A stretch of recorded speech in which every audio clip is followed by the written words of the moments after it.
Actually ನಾನು ಏನು ಹೇಳಿದೆ ಅಂದರೆ ಒಂದು ಕಡೆ ನನಗೆ ದರ್ಶನ ಪರಿಚಯ ಅಲ್ವಾ, ನಾನು ಅವ್ರ ಜೊತೆ ಕೆಲಸ ಮಾಡಿದ್ದೀನಿ. ಸೊ ಅವರು ಒಂದು ಲೈಟ್ ಬಾಯ್ ಆಗಿ ಬಂದಿದ್ರು ಇಂಡಸ್ಟ್ರಿಗೆ.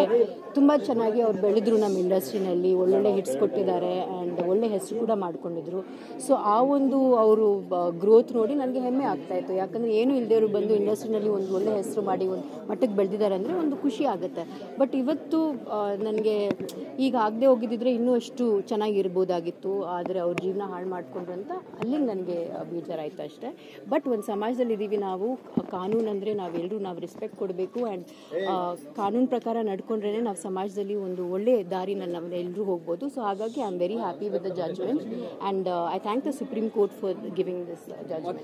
ಮತ್ತೆ ಇಂಡಸ್ಟ್ರಿ ಒಂದು ದೊಡ್ಡ ಲಾಸು, ಫಿಲಮ್ಗಳು ಚರ್ಚೆಗಳು ಇವಾಗ ಸೂ ಫ್ರಮ್ ಸೋ ಆಯ್ತಲ್ಲ. ಇವಾಗ you don't Su from So ಇಂದ ಏನು ಕಲ್ತಿದ್ದೀವಿ ನಾವು? ದೊಡ್ಡ ಹೀರೋ, ದೊಡ್ಡ ಬಜೆಟ್ ಏನು ಬೇಕಾಗಲ್ಲ. ಕತೆ ಚೆನ್ನಾಗಿದ್ರೆ ಫ್ಯಾಮಿಲಿ ಆಡಿಯನ್ಸ್ ಬಂದು ನೋಡಿದ್ರೆ ಸಿನಿಮಾ ಹಿಟ್ ಆಗುತ್ತೆ. That's what I feel.